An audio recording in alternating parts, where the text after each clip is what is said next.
आज मैं आपको English class for class 11th की पढ़ाऊँगा काका पब्लिकेशंस प्राइवेट लिमिटेड की। और चलिए इसके पाठ की बारे में जिक्र कर लिया जाए। जैसा कि आप देख सकते हैं कि English class 11th edited by Shrimati Preeti Yadav MA M.Ed और assistant professor department of early English, department of English SMCLK post graduate college Secunderabad बल्कि बुलंदशहर उत्तर प्रदेश से पब्लिश्ड की गई है। काका publications private limited educational publisher जो हैं ANISO 9001 united 92008 certified by company MRP 55। आगे बढ़ा जाए। अगर प्रीफेस माने बताना होता है, this book is an attempt to expose the student to good writing in English by both by Indian and foreign writers. ये जो बुक है ये इसके बारे में ही बताया गया है, एक्सपोज बताया गया है कि स्टूडेंट के लिए राइटिंग जो उसकी हो वो इंग्लिश और राइटिंग दोनों जो है अच्छी हो, सुदृढ़ हो, इंग्लिश और फॉरेनर राइटर जो विदेशी राइटर हैं। It has been specially prepared to meet, यह मुख्य रूप से तैयार की गई है टू मीट मिलने के लिए फॉलोइंग ऑब्जेक्ट इन विषयों के लिए, जैसा कि to develop the skills of the reading comprehension माने होता है बातचीत, या कंप्रीहेंशन माने होता है चर्चा करना, भावबोध। आगे बढ़ा जाए, मुख्य बिंदु पर चलते हैं। मुख्य बिंदु यह सिलेबस है इंग्लिश का है। इस विषय में 100 अंकों का एक प्रश्न पत्र होता है जो 3 घंटे का समय रहता है। Note the whole question paper is divided into 2 section, section A और section B. Section A will contain of prose, section A में प्रोज पोएट्री रहता है, प्रोज मतलब गद्य, पोएट्री कविता, शॉर्ट स्टोरी छोटी कहानियाँ रहती है, एंड 1 लॉन्ग नरेशन पोएम रहती है जो उसका नाम होता है द लाइट ऑफ एशिया जो आप पढ़ेंगे। Section B will contain general English, और सेक्शन बी में जनरल इंग्लिश रहती है। सेक्शन ए मार्क्स जो रहता है explain with reference to the context, आप करेंगे 1 passage from prose and 1 stanza from poetry. 8.8 16 number का रहता है। इस तरह से ये देख लीजिएगा। कंटेंट्स मतलब अनुक्रम होता है, यानी पाठ का क्या है कुछ आप देख सकते हैं। Prose my struggle for an education Booker T Washington, इसका दूसरा लेसन है forgetting my struggle for an education शिक्षा के लिए मेरा संघर्ष, लेखक है बुकर टी वाशिंगटन। दूसरा लेसन है फॉरगेटिंग, फॉरगेटिंग माने होता है भुलक्कड़पन, जिसके लेखक हैं रॉबर्ट लेन। तीसरा the ant and the grasshopper यानी चींटी और टिड्डा, WS माघम है। मॉम बल्कि कह सकते हैं मॉम। द काइट मेकर है पतंग बनाने वाला, रस्किन बंड है। 5वां the variety and unity of India, India मतलब भारत की विविधता के बारे में जवाहरलाल नेहरू जी ने लिखा है। आई डायलॉग ऑफ सिविलाइजेशन, यानी कि आप कह सकते हैं कि सब लोगों के बारे में एक चीज़ें बताई गई है। आई डायलॉग एक बातें जो जो CEM जोड़ के द्वारा, यानी कि कहने का मतलब ये है कि यह सभ्यता के ऊपर एक किताब किसी ने लिखी जिसका नाम जोड़ है। ऑन अफ्रीकन रिवर, अफ्रीका की नदी के बारे में बताया गया है, डेविड लिविंगस्टोन जी ने बताया है। 8वां जो है रोड टू सेफ्टी, रोडों की पे हमें किस तरह से अपने आप को सेफ्टी करना चाहिए वो सारी चीज़ें बताया गया है। ठीक, इसके बाद पोएट्री में आप पढ़ेंगे मर्सी जो बहुत इंपॉर्टेंट फिगर ऑफ स्पीच है, इंट्रोडक्शन फिगर ऑफ स्पीच का। और इसके बाद मर्सी बहुत इंपॉर्टेंट लेसन है विलियम शेक्सपियर द्वारा लिखा गया, यह बार बार परीक्षाओं में पूछा जाता है, इसे आप याद रखेंगे। दूसरा द स्कॉलर है, एजुकेशन ऑफ नेचर है। To India my native land, O captain my captain, from Dover beach our casuarina tree to death, ये सारे रेटर्स हैं। आगे बढ़ते हुए 9वां लेसन है 10वां long poem the light of Asia के बारे में भी हम पढ़ा दे देंगे, शॉर्ट स्टोरीज है। चलिए आइए बात करते हैं आपके my struggle for an education prose की।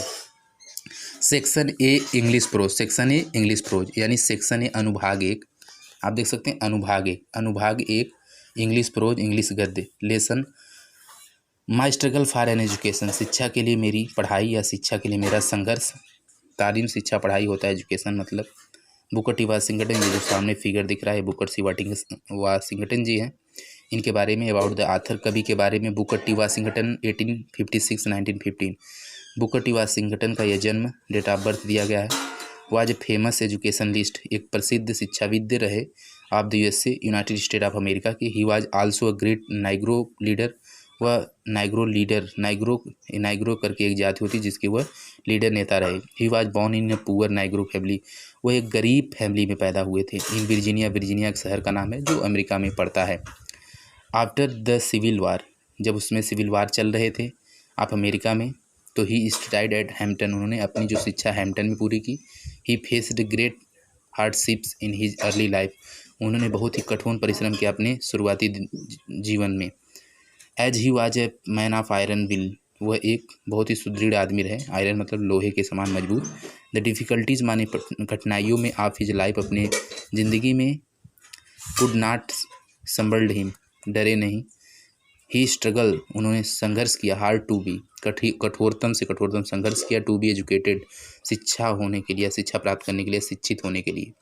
लेटर ऑन, इसके बाद वे ही डिवोटेड हिमसेल्फ, उन्होंने अपने आप को ऊपर उठाया। टू रेस माने ऊपर उठाना। द इंटेलेक्चुअल, सुदृढ़, अच्छा, स्टेटस, अपना एक रौबा बनाया ऑफ द नाइग्रोज फैमिली के में।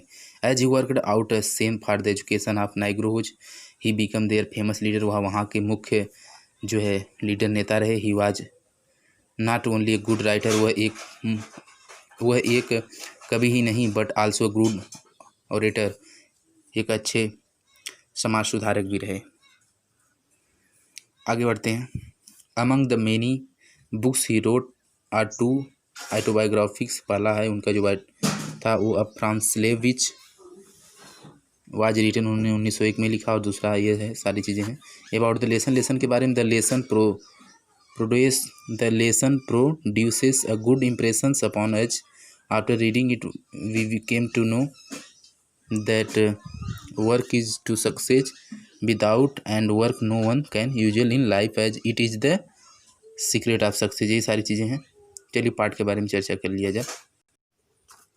तो चलिए क्लास 12 वाले बच्चों, आपके लिए मैं लाया हूँ आपकी English prose Kaka and sons primary limited Uttar Pradesh board के लिए। One day while at work in the coal mine, I happened to overhear two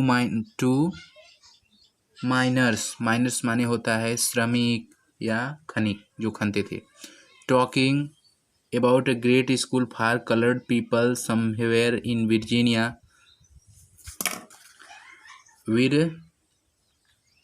This was the first time that I had ever heard anything about any kind of schools or college that was more pretentious than the little colored school in our town। इसकी चर्चा चलिए किया जाए। One day मतलब एक दिन, one day मतलब एक दिन, एक दिन। वनडे मतलब क्या होता है? एक दिन। वनडे मतलब एक दिन, वन डे एक दिन। While at work in the coal mine, while माने क्षण, कोल माइन मतलब होता है कोयले की खान। इसके बाद देखिए लिखा है हैपनेड टू ओवरहियर। हैपनेड टू ओवरहियर का मतलब होता है सुनने का अवसर प्राप्त हुआ, सुनने का अवसर प्राप्त हुआ, सुनने का अवसर प्राप्त हुआ। टू मिनर्स मतलब खनिक, टॉकिंग माने चर्चा करते हुए, अबाउट माने बारे में, अ ग्रेट स्कूल महान स्कूल, जो कि coloured people somewhere in Virginia. इसके बाद प्रेटेंटियस का मतलब होता है शानदार। कलर्ड स्कूल माने होता है अश्वेत लोगों के लिए, जो कलर्ड स्कूल अश्वेत लोगों के लिए था उस नगर में, उस चीज़ की बात हो रही है। अर्थ के ऊपर ध्यान देते। वन डे एक दिन। While at work in the coal mine, जब मैं एक कोयले की खान में काम कर रहा था। आई हैपेंड मैंने सुना, टू को किनको सुना, टू मतलब को, overhear two miners talking, miners है ध्यान दीजिएगा, माइनर्स टॉकिंग मीनर्स बहुत लोग कहते हैं, गलत है, माइनर्स है। To miners talking about a great school for coloured people somewhere in Virginia.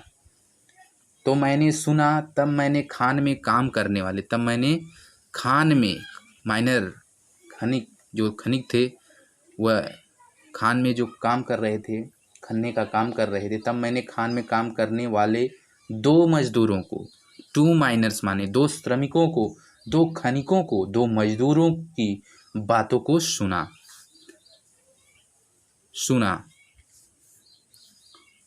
Happened he over here माने सुनना। ओके। समवेयर इन वर्जीनिया, जो लोग चर्चा कर रहे थे, टॉकिंग कर रहे थे, किसके बारे में? About a great school, about a great school, जो एक अच्छे स्कूल के विषय में थी और वो लोग चर्चा कर रहे थे। यह स्कूल समवेयर इन वर्जीनिया, यह जो कि एक वर्जीनिया में स्थित था, स्कूल वर्जीनिया में कहीं स्थित था। अच्छा, this was the first time, यह पहला अवसर था। This was the first time, यह पहला अवसर था। दैट की I had ever heard anything about any kind of school or college that was more pretentious than the little colored school in our town। यह पहला अवसर था, यह पहली बात थी मेरे लिए कि जब मैंने किसी ऐसे स्कूल या कॉलेज के विषय में सुना था, कॉलेज के विषय में सुना था, heard any kind of school और कॉलेज के विषय में सुना था।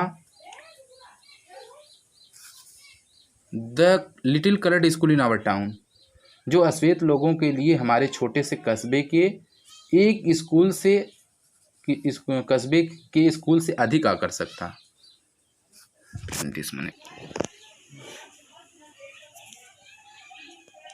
As they went on describing the school, it seems to me that it must be the greatest place on earth. Not even heaven presented more attraction for me at that time than did the Hampton Normal and Agriculture Institute in Virginia, about which these men were talking. I resolved at once to go to that school, although I had no idea where it was or how many miles away, और दोनों कह सकते हैं। How I was going to reach it, I was on fire constantly with one ambitions, and that was to go to Hampton. This thought was with me day and night. Next, आपको it all तक मैं बताऊंगा।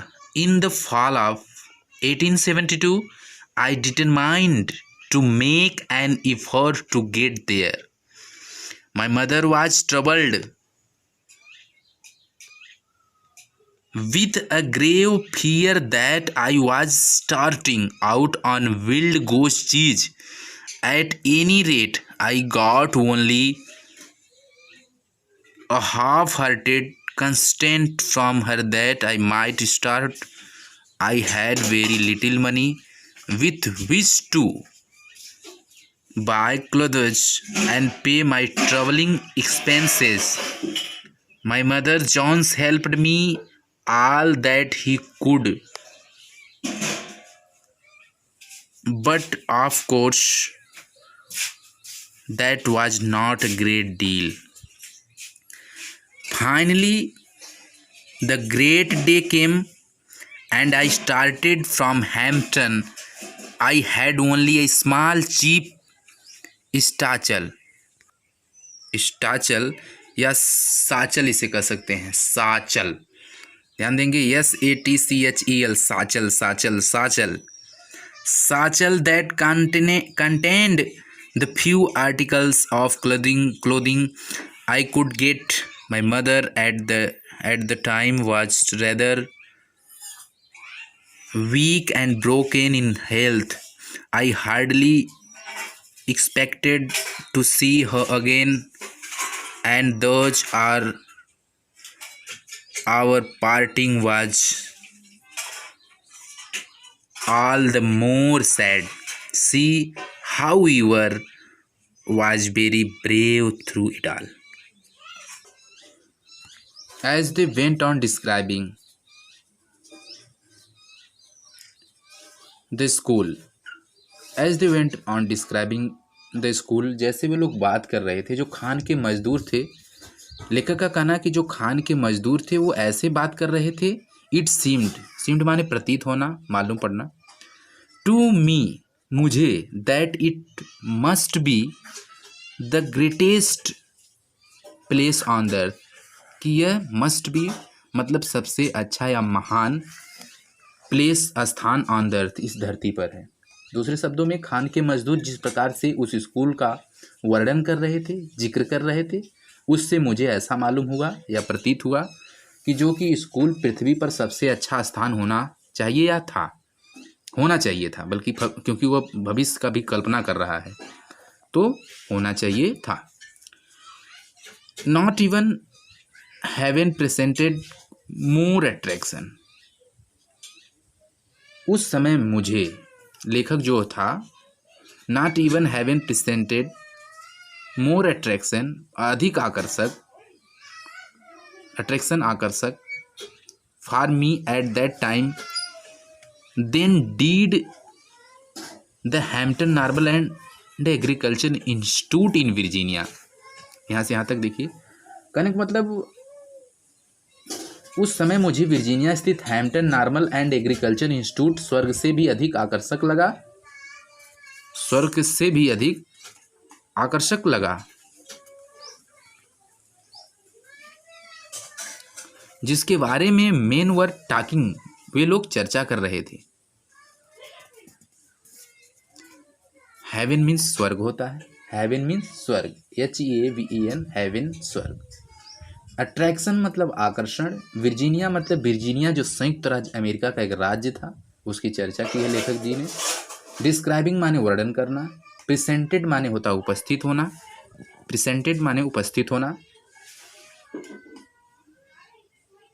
Haven माने सर्वोत्तम स्थान या स्वर्ग को कह सकते हैं, हेवन HEAVEN। रिसॉल्व्ड माने दृढ़ निश्चय किया, जाने का निश्चय किया, resolve. I resolved at once to go to that schools, although I had no idea where it was or how many miles away or how I was going to reach it.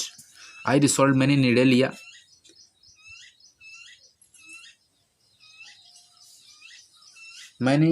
लिया, मैंने तुरंत उस school को जाने का निश्चय किया। आल्थो यद्यपि, मैंने उस स्कूल को जाने का निश्चय लिया, यद्यपि, आल्थो यद्यपि, आई हैड नो आइडिया, मेरे पास विचार नहीं थे, या कह सकते थे कि मुझे यह ज्ञात नहीं था, आई हैड नो आइडिया, मुझे यह ज्ञात नहीं था या मुझे मालूम नहीं था, वेयर जहाँ कहीं, वेयर माने की भी कह सकते हैं, इट वाज और हाउ मेनी मील्स अवे, कि यह कितनी दूर है, या फिर कह सकते हैं कि मुझे यह नहीं मालूम था कि वह स्कूल कहाँ पर है और मेरे कस्बे से, जहाँ मैं रहता हूँ, जिस कस्बे, जिस इलाके, जिस मोहल्ले, जिस गली में मैं रहता हूँ, वहाँ से कितनी दूरी पर स्थित है या है, या how I was going to reach it, या मैं वहाँ पर किस प्रकार पहुँचूँगा। I was on fire constantly with one ambition, मेरे हृदय में उस स्कूल को पहुँचने की एक तीव्र इच्छा उत्पन्न हो गई थी। फायर माने तीव्र, कंस्टेंटली विथ वन एम्बिशन, और एक अभिलाषा रही, और वह अभिलाषा यह रही कि और that was to go to Hampton, वह कि मुझे हैम्पटन जाना है, टू गो टू हैम्पटन, मुझे हैम्पटन जाना है। दिस थॉट, यह विचार, वाज था, with me day and night, यह विचार रात और दिन मेरे दिमाग में घूमता रहता था या घूमता था